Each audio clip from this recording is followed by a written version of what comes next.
And welcome to another edition of Hoops Hitting Gems podcast. I'm your host, David Jones.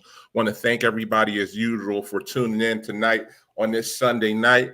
Um, Episode number 14 of season 14. Thank you guys so much for joining in as usual. Another great show tonight. Man, I'm excited for tonight because, yes, we do programs of all levels, and we do Division 1, Division 2, Division 3, NAI.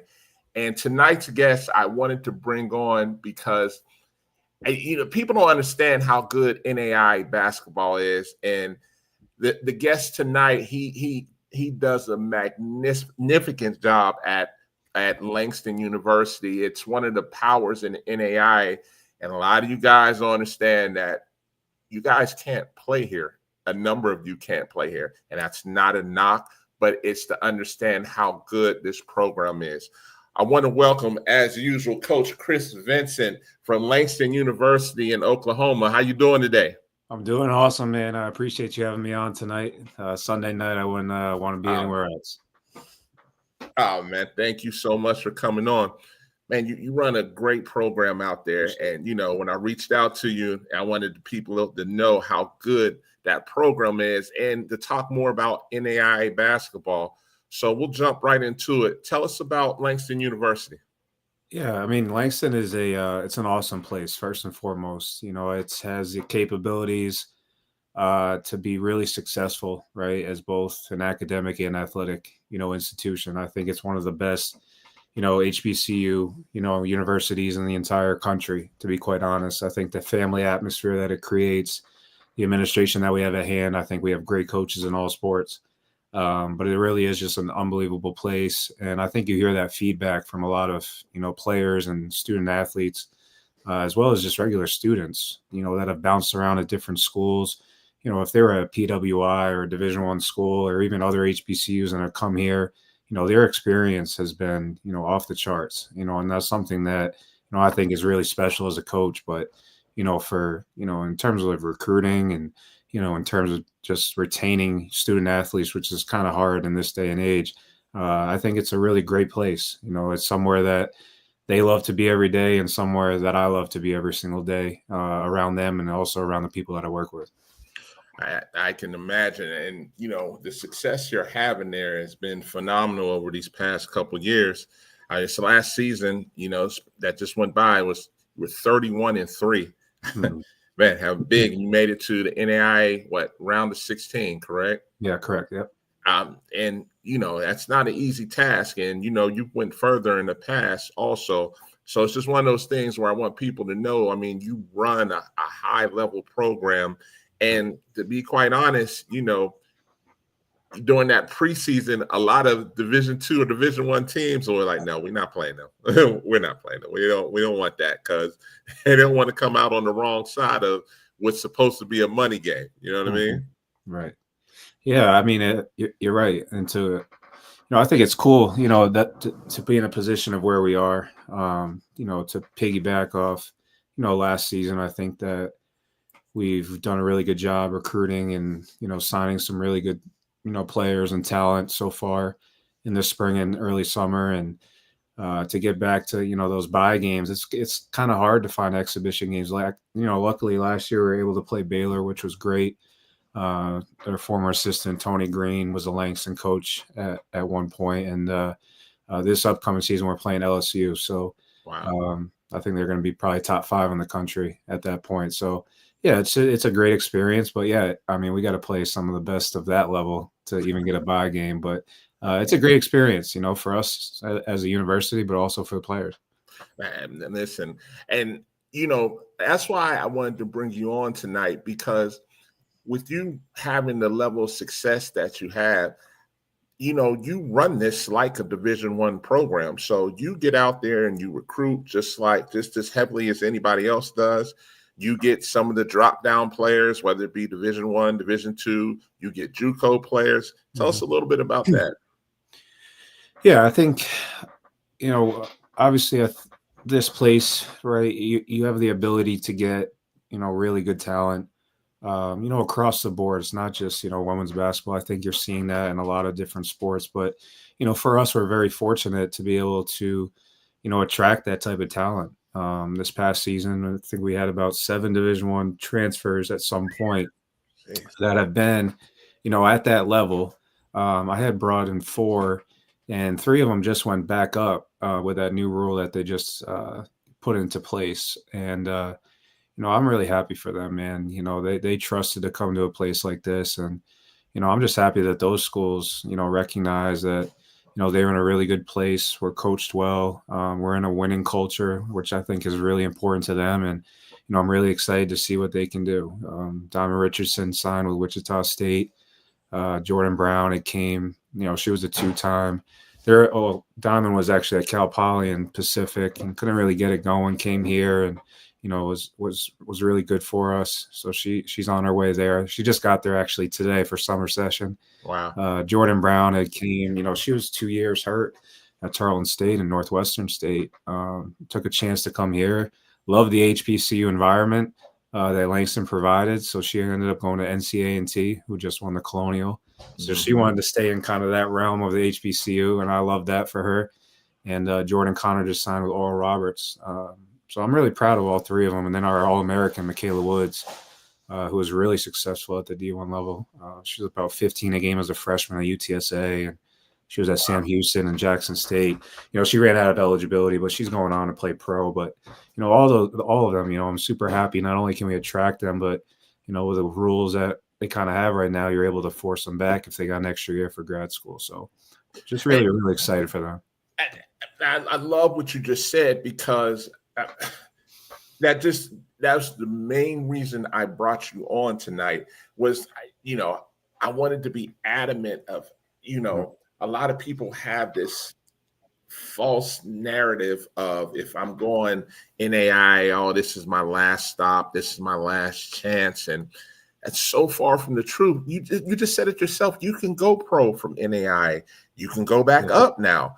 And I wanted to hammer that home because, outside of you all being very good, and you just mentioned it, you had 7 former Division I athletes at one point.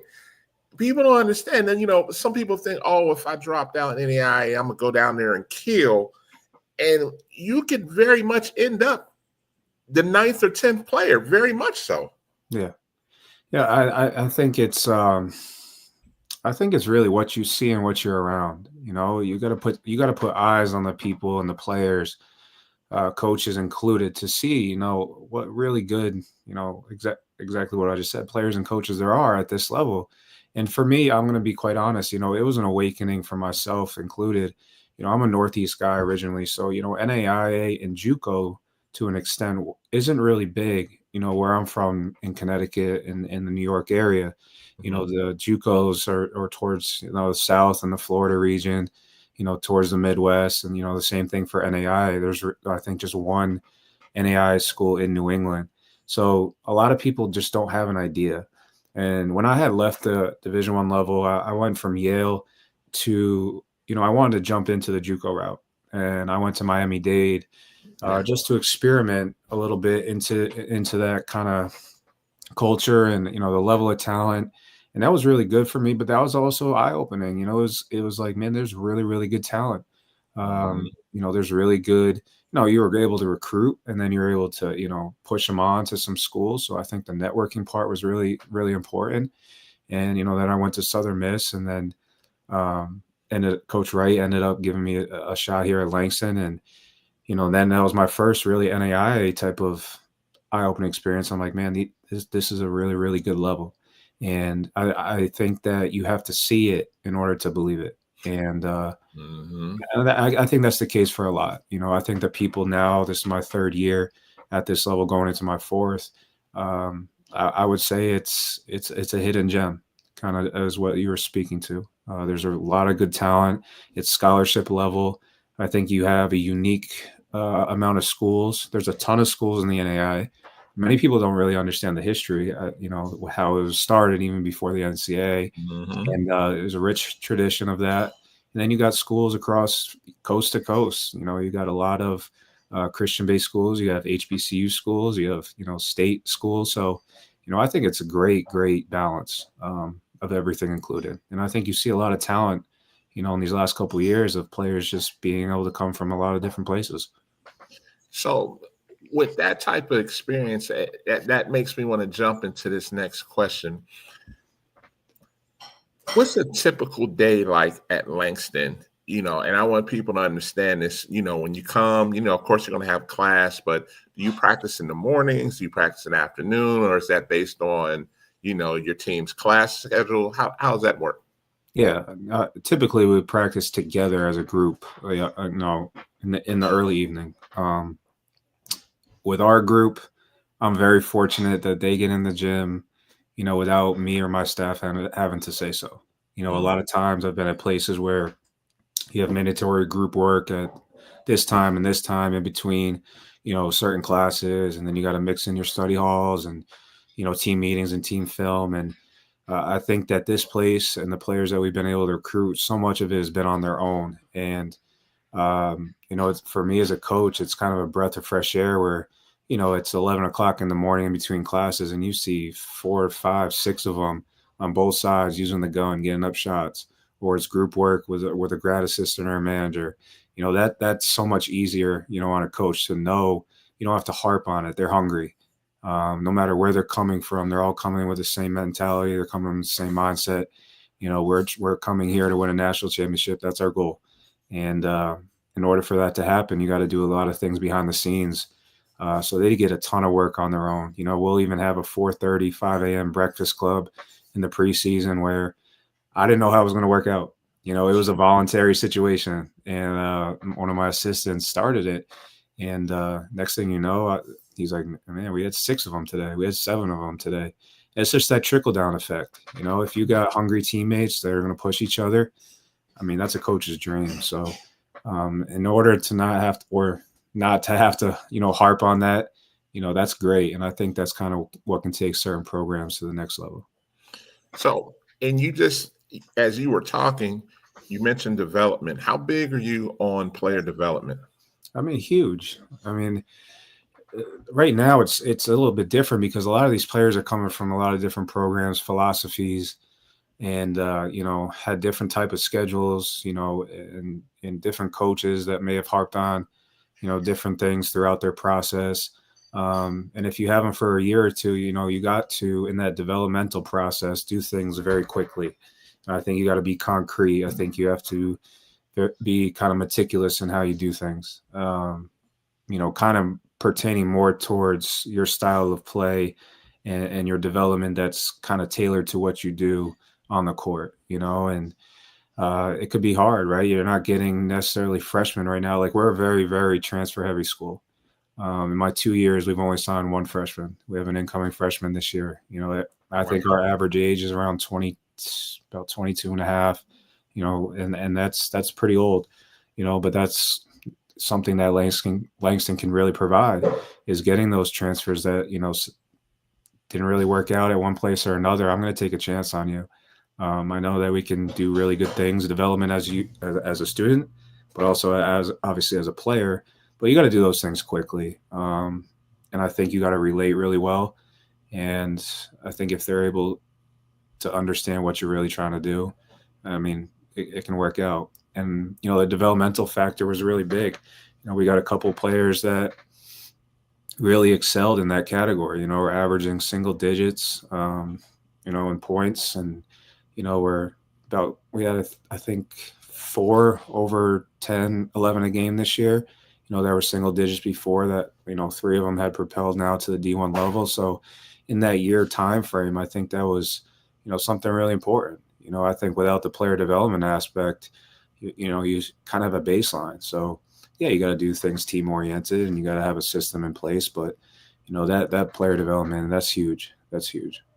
And that's why I asked that, because almost every successful program harps on that player development, because that skill development, it could take the confidence of a player that could be possibly mediocre to sometimes all conference or a crucial piece of the program as well. Yeah. Yeah, man. The other thing I like to really talk about as well, you built that culture there, like you said, with those 4 a.m. breakfasts, those 5 a.m. breakfasts. Whew, I don't know if I'd have made that one, Coach. I would have tried, but like you said, it's a culture thing. Once it trickled down, and if you see 5 or 6 or 7 people there, most of those kids are going to be like, "Hey, I need to get up and make it happen as well." Yeah. And that also preaches continuity for a team as well. It's those small things, and I say this all the time because I broadcast Division II and NAI games, and a lot of times the difference in these games is execution in those last 5 minutes. Almost verbatim. Yeah. I don't care if you're 31-3 or you're 7-21. A lot of those teams, it's those small things down the line that get you over the hump. And when you're a veteran team like what you have, the expectation is even higher because they've been a number of places. They're hungry, like you said. And like you said, you're almost on autopilot. And yes, you're calling plays, but a lot of these players that you have that are experienced like that, they know what it takes in those last 5 minutes to win a game. So it makes your job even better. You're pushing them. Of course, you're pushing them, you and your staff, but it makes it to the point where in 5 minutes, you're not nervous. You're like, oh, I pretty much know they're going to be in this come down to the last minute, or they'll be able to execute the pull away as well. Yeah. Yeah. I mean, you hit the head on that one. For us, we try to really simplify things. I think that's huge. And I want to kind of go back to that player development aspect of what you were touching on. For us, I think the biggest thing in what we do and, the emphasis that we really put on is, I think player development gets sometimes misconstrued a little bit where, you can get a person in there in a one-on-one or a 2-group session, right? And, you might have the cones out there, you might do ball screen stuff, and you're getting a lot of reps, you're getting shots up, and there's a lot of ways in which to do it. But for us, a lot of our development is game oriented, where we try to break the court in half. And if we can really teach our players understanding reads, depending on how many people are on each side of the floor, it's going to slow the game down. They're going to say, okay, I have 4 to 5 different counters based off this. If they give us this look, I have 2 or 3 counters off this. If I have someone in the corner, we have a side ball screen, we got a shake action going on. These are my really 2-3 reads. Ball gets reversed. Now and I think if they understand that development, we do a lot of breakdown. And if you can understand that aspect, a lot of it's very free flowing, right? And that's kind of where we really harp on that player development. Now, are you getting the reps? Of course, getting your shots and stuff. Yes. I mean, that's the final piece, right, of what you're trying to do in an execution scenario. But for us, like that's really important. We do it on both sides of the floor. And I would say probably 70% of our practice is tailored to those breakdown type of scenarios. We'll go 2-on-2, 3-on-3, 4-on-4. We'll go 5-on-5 for probably 30%. And I think it just makes things a lot easier for them to see and understand, especially with a whole new group that we're, continuously getting in. And I think that's where you're seeing a lot of that success in that player development aspect. You just, man, I can applaud you of what you just said, because you just took the next question out of my mouth. What you just said, I'm so big on read and react, because we all know in this day and time with technology, there's no hiding what you're going to do, especially by that second game. Now, your personnel may be a little different, but your conference and the coaches in that conference know what you're going to run. They know what you're going to do. But I think you said it best. It's the counter options. It's first option, the second option, the third option, sometimes the fourth option. And it's what the defense is giving you, and having those kids understand. Well, not even kids. Let me take that back. But not those players. Understand, okay, they're taking this away. This is open. And so you're practicing that 70% of the time. Yeah. And that's what makes a dangerous team, because, of course, if they watch you just kill 5, 6 straight times of doing the same thing, they're Yeah. going to take that away. Right. They're going No. to take that away. But Yeah. you practice to say, okay, if they take this away, you're going to do option 2. You're going to do option 3. You're going to do option 4. And it becomes ingrained in them to say, okay, like you said, not robotic almost, but kind of, like you said, free flowing. Oh, they're taking this away. Or if they take this away, that means they're doubling, they're leaving somebody else open. This person is open. Like, yeah, your point guard's going to know all of that. But now it gets to the point your post players know where the skip pass is. They know all of that now because they've been ingrained so much. Yeah. And, that's a testament to, what you guys do.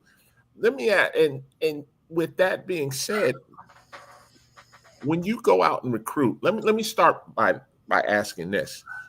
How do you recruit? You said you only have one freshman. So does that mean you don't go out on the circuit? Do you go to JUCO jamborees? What is it? Or, how do you recruit? I think first and foremost, you try to find the best available, right? I think you don't want to look back on a situation or a player that gets to your level or gets to your conference and say, I missed out on that. And look and say, why did I miss out on that? I think you got to try to invest as much time, especially early on, especially now too, as well. This is kind of the key 2 weeks for us. That we have a couple slots remaining that we've saved. I think getting the best available is really our number one priority, at each position. And then it obviously comes down to, what is your rapport been, at your former schools, with your coaches, and, what's your MO been, can you fit our system? That's a really big thing for me, is can you fit our system? I think sometimes in this recruiting process, I think a lot of coaches and programs get caught up in numbers per se. And that's not always the case. I think that a lot of players thrive under the right system. And then some players kind of get, pushed aside in situations that they just don't fit in, especially depending, again, on your system. And that's kind of tailored a little bit towards how we are. Obviously defensive minded is our identity. I was very happy in our first year. We led the nation in points per game on defensive, and that is our number one staple. And then the offensive end, we try to recruit, to our style. And people are like, well, what is your style on the offensive end? Well, we kind of run a lot of different series, and I think that's, a unique thing that we do. Depending on the opponent, depending on mixing up different type of lineups, we want to be athletic. We want to be able to space the floor, but we'll give different series kind of to allude to your read react situation, where we'll throw out, different, sides of the floor. We'll go chin action. We'll go, dribble drive. We'll go ball screen motion. We'll go. A lot of our stuff is based in secondary, where, terminology is one of the biggest things that we do. And that kind of gets back to your player development piece. Our first 2 days that we had, I remember our players were getting a notebook out and they had no idea what was about to happen. And I threw out, there was probably, I would say, close to 15 to 20 different terminology, things that I will say to add. And a lot of them had never heard of it, and once they were able to grasp that concept, man, it is one of the biggest, most important things I personally feel as a coach that you can, implement to a team. And, you're able to add things on the fly. And with all those new players that you're recruiting that you had talked about, if they fit kind of the mold and how you play, man, you can just add things day in and day. You can add 4 to 5 things a day. And it may seem like a lot, but we had close to 90 just different calls and reads this year, just based on, it's almost like a football sense, right? You can call 4 or 5 things. It's just your first look, here's your, the second call is going to be dependent on what your action is going to be. It could be a reversal. It could be a split action. It could be a screen, rescreen, drag screen. Secondary is huge for us. And then we can get into a lot of different things from there. And I think once they really grasp that concept, by the first game of last year, we had close to about 50 different things in it. It's not like you have to, repeat it a lot because I talked about that breakdown stuff. So they already know the breakdown, and we're just adding different calls. It's not just a set; it's more just like a read react situation. And I had learned a lot of that when I was in the WNBA under Mike Tebow. He was phenomenal, one of the greatest coaches I've ever been around, a mastermind. Especially with a 24-second shot clock, you got to get into stuff and get into stuff quick. So he was huge in just learning under that, that frame of mind. And that's something that I kind of really utilized once I took, this head coaching position. I said, that terminology that I really learned from him, I need to throw that in. And man, it really worked. It really worked. So I think we got something really good going with that. So basically what you're saying is when you start talking those 50 different, it's basically just variations in so many words, right? Yeah, absolutely. Yep. That's it. Yep. So call out a series, and then our second, the second call will be this. It could be a nonverbal, verbal, and everyone's on the same page. They hear it, they know it, and it's kind of like wide receivers, and they're, you got your line call, right? You got your wide receiver call. The quarterback, your point guard knows the certain things, and you just run off that. Yeah. And I think that's really cool to be able to utilize as a coach, because I think there's teams that are really good at ball screen coverage. I think there's other teams that may struggle in a dribble drive type of scenario. So if one is good at one and maybe is a little bit weaker in the other, so we'll throw a little bit more actions, pertaining to the, what our strength and kind of their weakness may be. So I think just having that variation and that in your back pocket is always really, really important. But I don't think you're able to succeed in that if they don't really understand that stuff. And that goes back down to our player development, but that goes down to our breakdown. It all aligns, if that kind of makes sense. Definitely. So you mentioned one other thing, and I definitely wanted to touch this as well.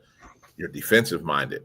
Yeah. And, people don't understand that the importance of playing defense, especially in college. Like if you're not sitting down and playing and you're not understanding the principles, and I always ask this question, but I mean, you just welcome this one right here. Yeah. How important is it for these players to come in? And I know your answer because you have more experienced players, but how important is for them to come in and know that defensive shell drill and play in those passing lanes? If you can't defend, you can't play at this level. That's my mindset. I say that because I think there's a lot more things that you can control on that side of the floor. Yeah. We try to be as perfect as possible on that side.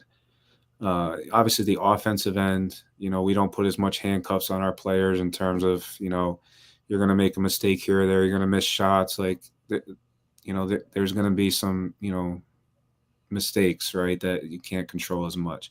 On the defensive end, man, we harp every single day. We just rep and rep and rep. And a lot of players will look at me. They'll sometimes get frustrated. They'll get broken down early in the season to build them up.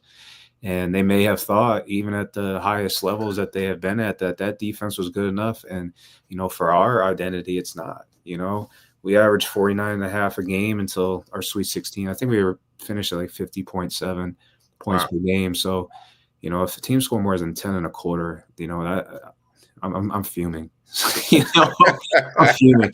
But I mean, it draws back to everybody being on a string, and then we try to break it down, to our group that if you can be able to get a team to start offense, around that 20-second mark, right? And you can guard those first two actions. You can blow up a ball screen. You can keep the ball on the side of the floor.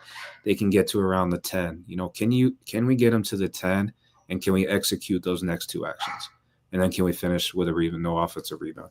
So it gets back down to that breakdown thing, right? So we don't just break down. We try to really break down the game as well for them to understand, like, man, I got to guard for 30 seconds every possession, be perfect. Well, if you can see it in segments, it's a little bit easier. And then you're like, okay, all right, coach, I got you. If I'm on help side, I'm really not defending for 30 seconds, but I am defending for 30 seconds. So we try to be as perfect as we can on that end. But we always say, man, you can get 19, you can score 22 a game, but if you're going to give up 20, I mean, your plus minus isn't really great. So,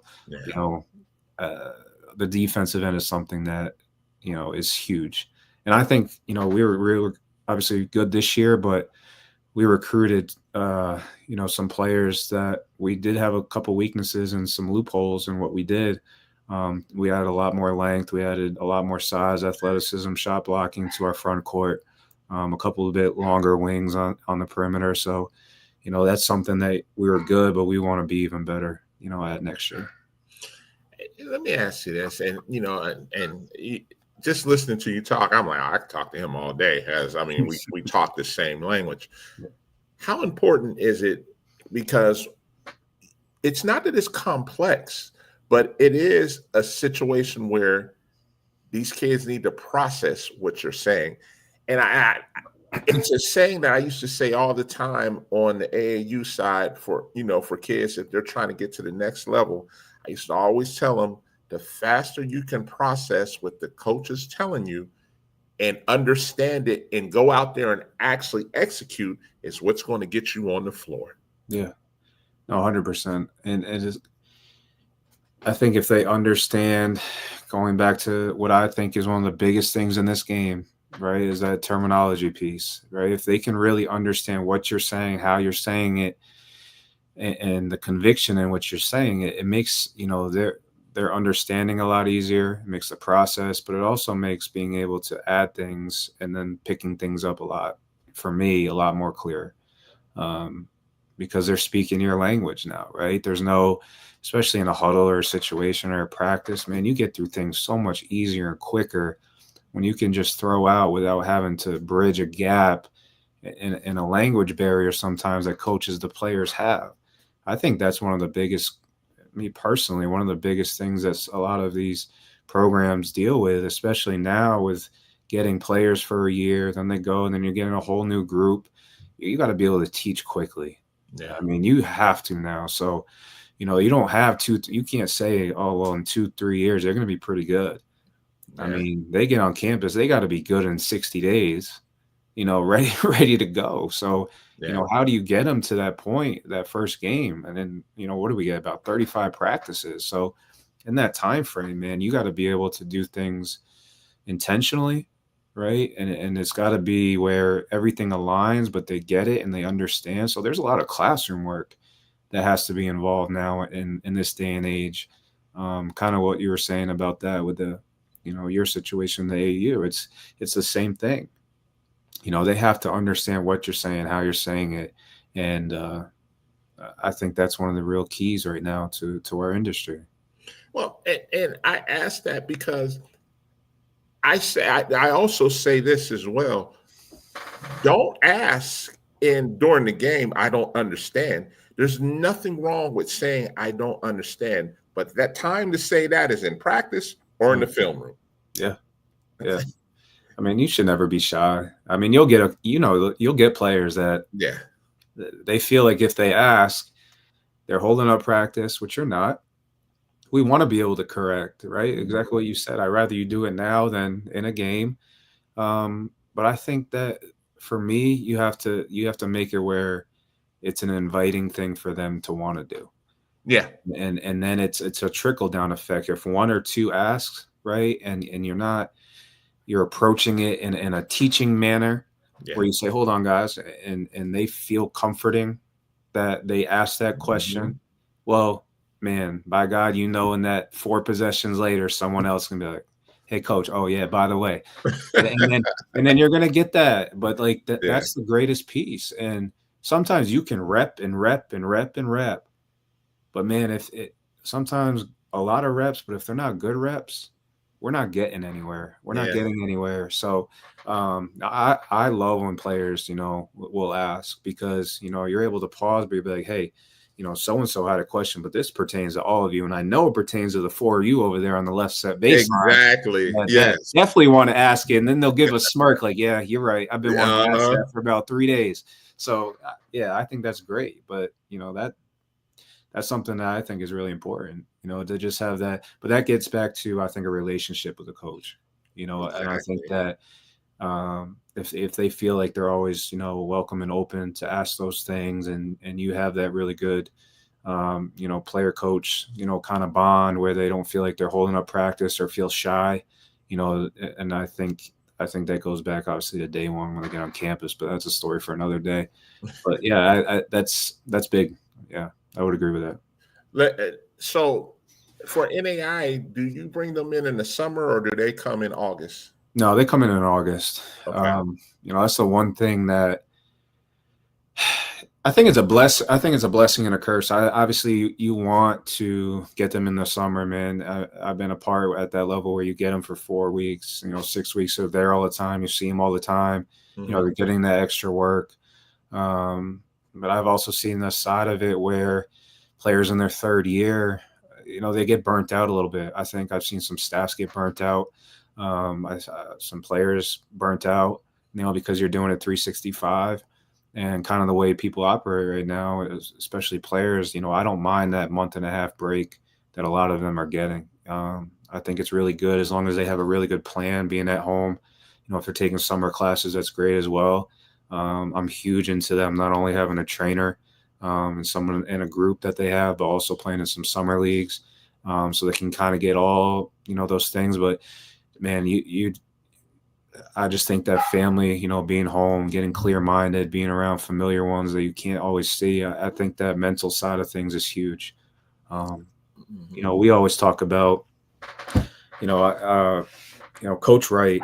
Um, he would always use this. Mental is the physical is 4:1, and I that's something that I will never not use in my coaching as long as I'm doing this, because I truly believe the mental side of things is 4 times as strong, or more important, or takes over than your physical.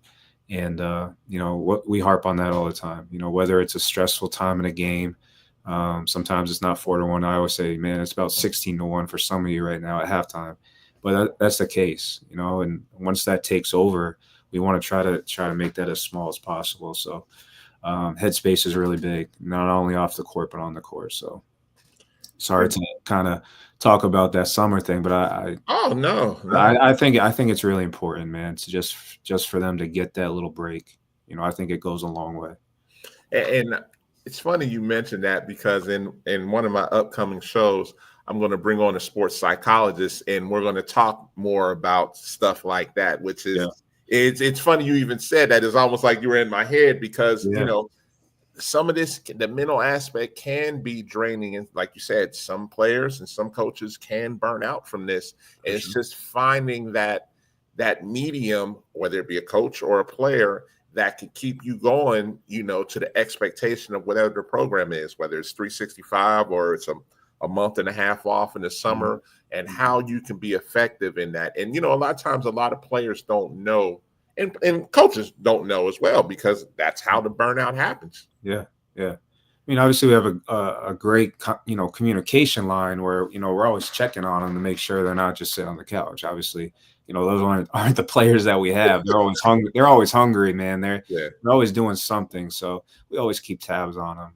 Checking how they're doing. What their process is, and we give them a plan, ahead of time, and we'll check in on them for what they're doing. But I always think, man, sometimes sleeping in your bed, seeing your family, your friends, back at home, especially for us. Like, yes, I think this year was the first time Langston had in a while, a decent amount of Oklahoma, players, but we get players from all over the country, so sometimes I think it is good, for them to get back home for a little bit. And you're leading right into oh, this is flowing so good. Do you Are you big on trying to get international players? Yeah, yeah, I am. We've tried. We've succeeded on a couple. Um, I think right now the development of international players and the mindset that they have, the hunger, the kind of chip on their shoulder and things that they have to prove. I think you're getting a pretty refined player. I think you get, depending on where they're coming from. you're either going to get a player that has played in really, really good club basketball, that has learned the game at an extremely high level. And that's, a tribute to how they do things a little bit over there. How, it's not as much AAU as a pro. It's basically a younger pro leagues that they're playing in, which I think is phenomenal. And then I think there's other countries that you can dive into where the athleticism, the hunger, the strength, and just the, I wouldn't say raw is the right word. I think they just have a really good high ceiling. They just haven't had some resources, to really wrap into. But I think right now, in the way international basketball is working, that a lot of those players, are moving to other countries. They're getting really taken care of in a lot of great ways. They're starting to play in some really good club leagues. I think it's great, kind of what they're doing. It's maturing. I mean, it's not just for our levels. I think you're seeing how that's trickled down into, the pro game. Both WNBA, NBA. They're just a little bit more advanced in some capacities. So for me, that's something that I think the one kind of thing that we struggle with is the financial side of things when it comes to internationals. Yeah. I wish it wasn't, that way. I wish we could kind of bridge a gap a little bit, because there's so many players that could really play at so many different levels if the money was a little bit different. I'm not just speaking for it's all across the board. Mhm. That would be something I would like to see, possibly change in the future, just for more opportunities, because they're looking for one. And I think the amount of work that they've put in, the sacrifices they've put in, they're definitely deserving. So, yeah. Man, I I want to pick your brain on this one, and this is for all the listeners out here. And Oh boy. there's no right or wrong answer on this. This is an opinion. I don't know where you're going with this one, but all right. Do you think there's not enough focus on development, and we're playing too many games here in the United States on the AAU level? Yes and no. Okay. Yes and no. I think right now there needs to be a steady balance. Growing up, right, we'd play 15 games a day, right? Yeah. And I'm not just saying in an AAU environment. Oh, pick up. At the Definitely park, pick up. at pickup. Mhm. I mean, from 4 o'clock, your team's winning. You're staying there till 9 or 10 if you got a park with lights. Mhm. So the playing part, it's got to be a good balance. There's got to be a purpose to what you're doing. Are you just playing 3-4 games for an exposure time, and you're not really getting the most out of it? Because I do think playing is huge. Because I think there's a lot of other players right now that are doing a lot of training, and they're just solely focused on one-on-one or two-on-two type of environment, where I see some that are not in the same age group or different.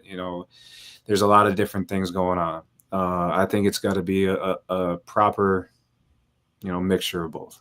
I think there's got to be a direct understanding, whoever the parent or coach is, that a steady dose of both is great.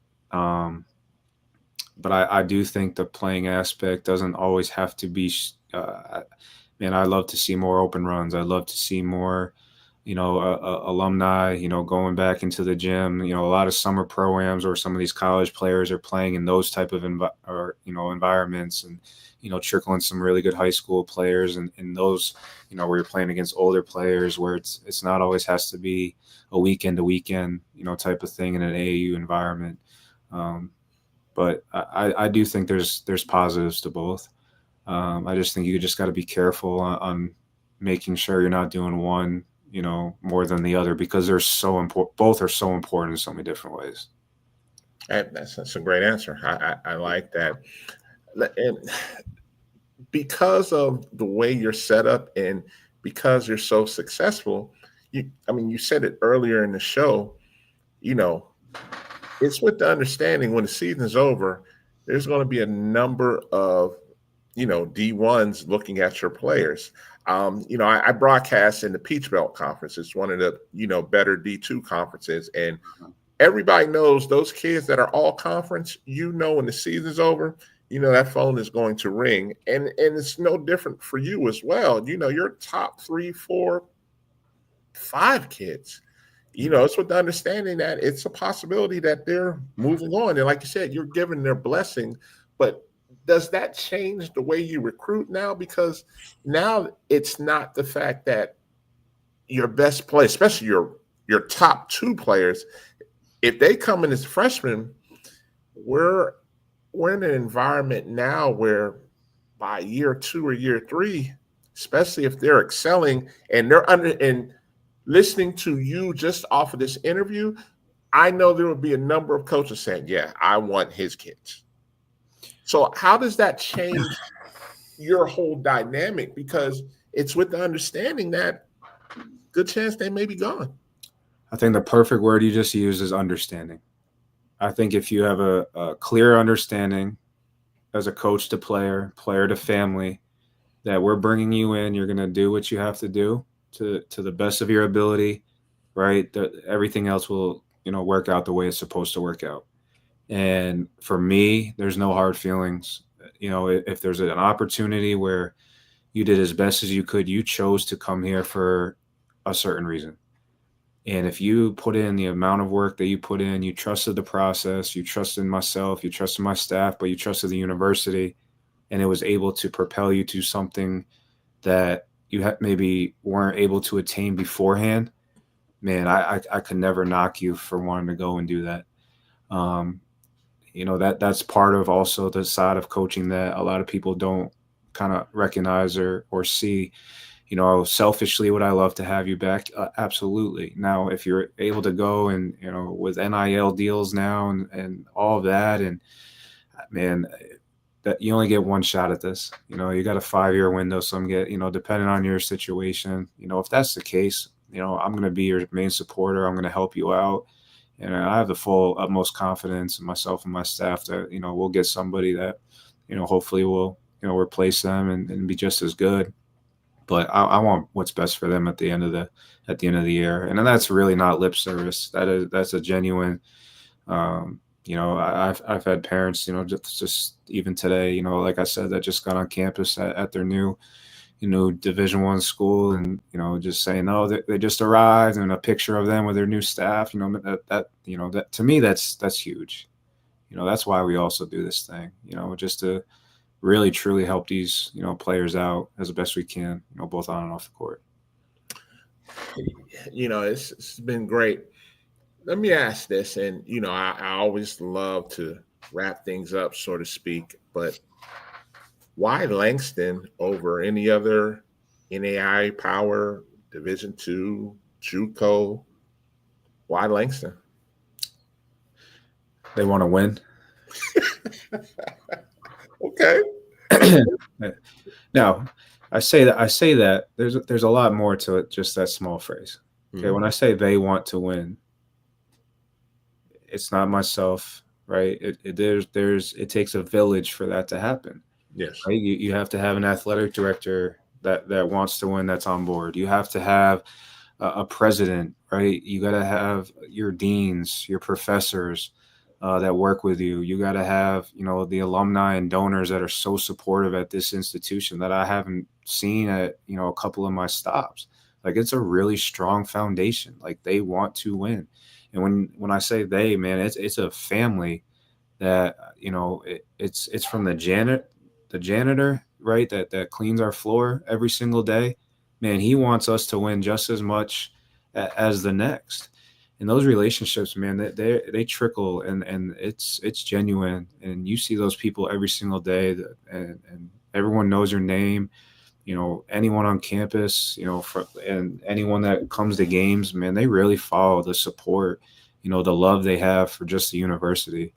And to see kind of how that's really just changed the dynamic of this institution the past couple of years, just in terms of our programs, but our enrollment, I mean, I can go on and on.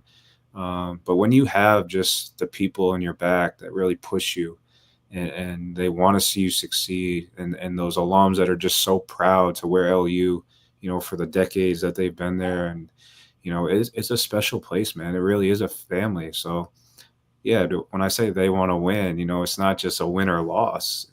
There's a lot more that goes into that. And it's great to see just to see how many people really care. It makes you want to go to work. Why Langston? I enjoy the people I'm around every day. Um, it's a place that I think a lot of you talk to anybody, and everyone's had a great experience that I've ever come across. So it's a special place, and it's a place that I love to be. Listen, I want to thank you so much for coming on because I've been a fan of NAI. I'm from Pittsburgh, so we Okay. have NAI schools, we have Division II, Division III. I like you said, we do have JUCO, but JUCO is small. We have JUCO D3 there, so it's not a big Yeah. deal. Yeah. Like Florida or Texas. It wasn't until I left that I started to get more into JUCO. Like you as well. Yeah. But I just love basketball. So I mean, it's obvious you do too, and that's why I said we could talk for hours, and it doesn't matter the level. Hence, that's why I'm so big to bring coaches of every level on this platform. Yeah. And man, you like I said, you're one of those top-notch coaches. I don't care what level you're on. Just talking to you, I can tell, like, oh yeah, he's anybody that wants to learn the game and excel as well. Langston would be a great option for you. And I just want to, before I let you go, because people are going to ask me, because there's certain interviews that go and they're going to say, how can I get in touch with this coach? Are you accessible via social media? How can they get in touch with you? Yeah. I mean, you can, obviously follow me right on Twitter. I've got Twitter, I have an Instagram, email, but also my phone is open. I'm always here to help out no matter who. I actually had a great conversation with a coach the other day that kind of changed his life a little bit. And, that means a lot to me. He just hit me up out of the blue. And, I responded. He was kind of contemplating going back and forth on different divisions and kind of, should I switch over men to women? And, I think that there's a lot of those coaches out there right now that are trying to figure things out in the landscape of basketball the way it is right now. So it's not just players that are really looking for advice. I think it's also coaches. And, I think I'm someone that can really help, that's been at a lot of different levels and on both sides. And, I'm going to give you, my experiences and, the positives and maybe negatives to each situation that you may be thinking about. So I'm always here to help because I think at the end of the day, we're humans, not just always coaches that a lot of people forget. We got families and, we try to look out for our future at the end of the day. So, you can always reach me, in all 4 different platforms. I'd be happy to, speak to anybody. Absolutely. And Coach Benson, thank you so much for taking your time out on a Sunday, man.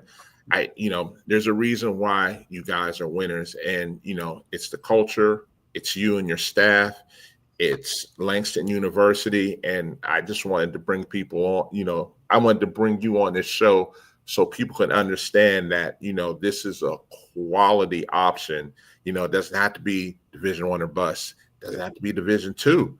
And, NAI, there's a strong argument, when it comes to the level of NAI being just as good as Division II, and in a lot of instances, low D1. Yes, it is. I'll answer that for everybody that doesn't know that. Yes, it is very good.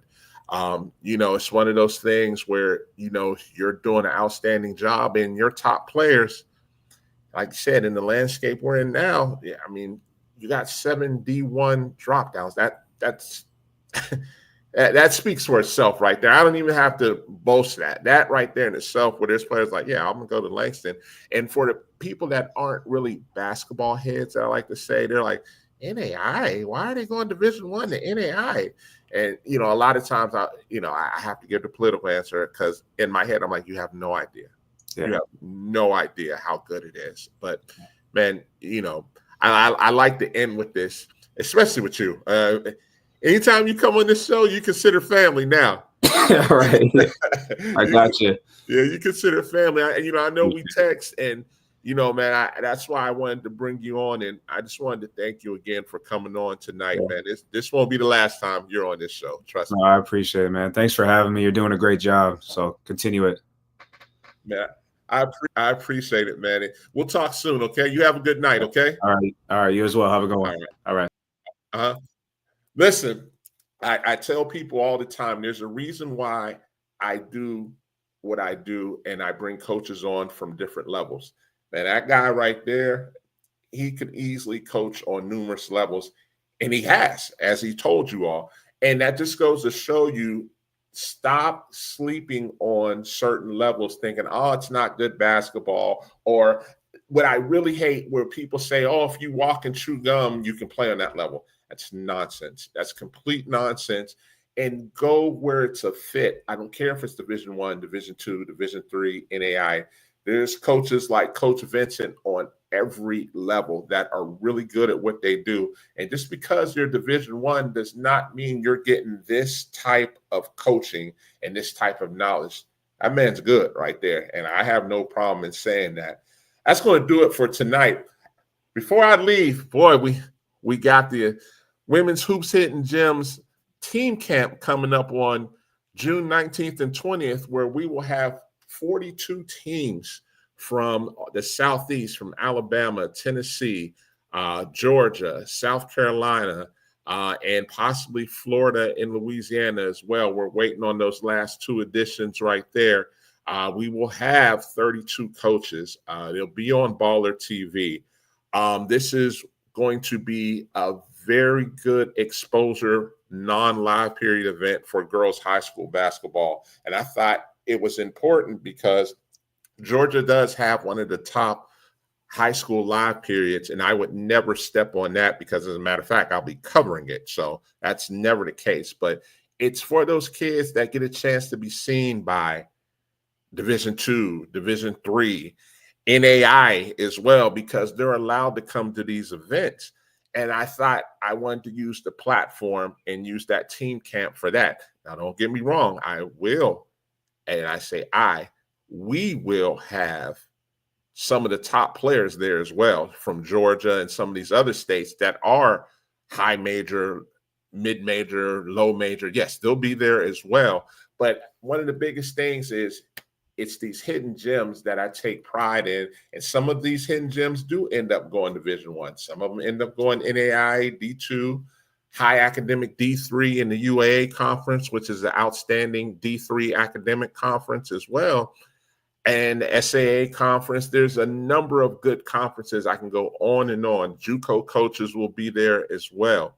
But come check it out. It's at Marietta High School. It'll be from 9 a.m. to 9 p.m. There'll be roughly about 55 to 60 games on that, depending on what the final numbers are. But definitely looking forward to that. But everybody enjoy their night. We'll be back on next Sunday. And then after next Sunday, we'll probably try and go on a Tuesday or Wednesday because the girls' live period kicks off on Thursday the 12th. So I'll be running all over the place. I'll be at South Carolina's team camp early Thursday morning, and then I'll be driving right back that Thursday to be at Georgia's team camp that evening. So everybody enjoy the rest of their night. I just want to keep using this platform to spread the knowledge, pick coaches' brains, give people the opportunity to learn some things that they never did before. And we're going to keep doing that every week. You guys have a good evening. I'm your host, David Jones. Good night.